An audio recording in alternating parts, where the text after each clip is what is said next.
Bună! Astăzi vom prepara un tur Snickers vegan delicios. Vom începe cu blatul și vom avea nevoie de 100 de grame de migdale, 50 de grame de curmale,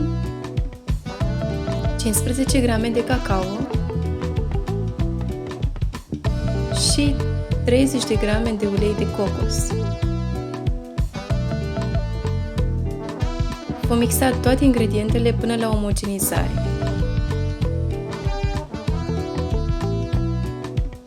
Cam așa trebuie să arate blatul, pe care îl vom adăuga într-o formă de tort, care trebuie să aibă între 16 și maxim 20 de centimetri.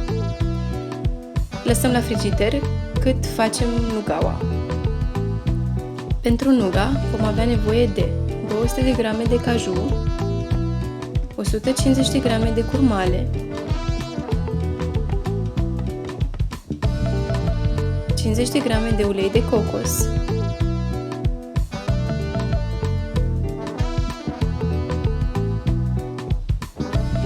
100 de grame de unt de arahide unison, care conține doar arahide coapte și un pic de sare.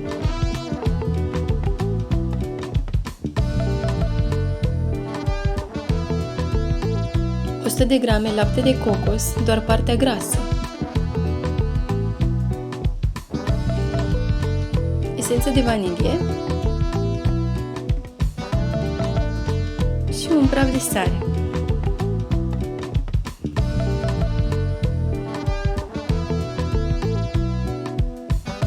Mixăm ingredientele și vom adăuga aproximativ 50-100 de grame de apă, în funcție de cât de groasă este crema.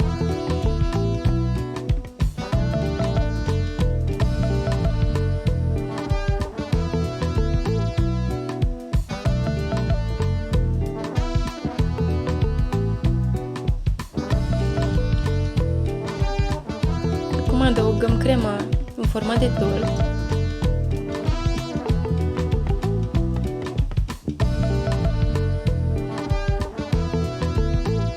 Putem bate puțin forma de tort pentru a ajuta crema să se așeze cât mai uniform.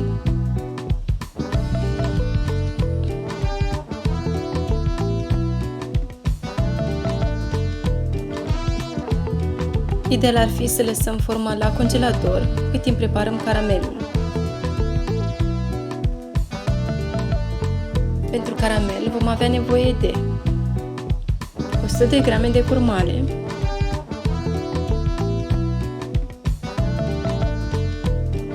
30 de grame zahăr de cocos, 150 de grame lapte de cocos, la fel, doar partea grasă, esență de vanilie și un praf de sare.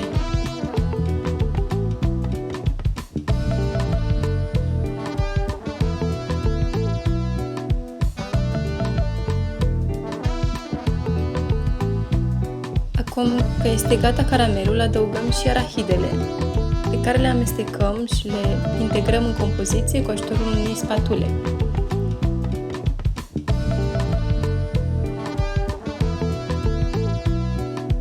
Așezăm caramelul peste cremă .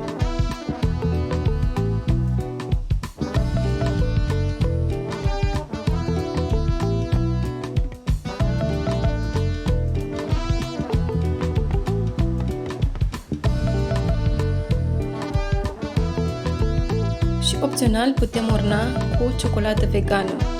La 30-40 de grame de ciocolată măruie 70%, punem 1-2 lingurițe de ulei de cocos, topim și ornăm.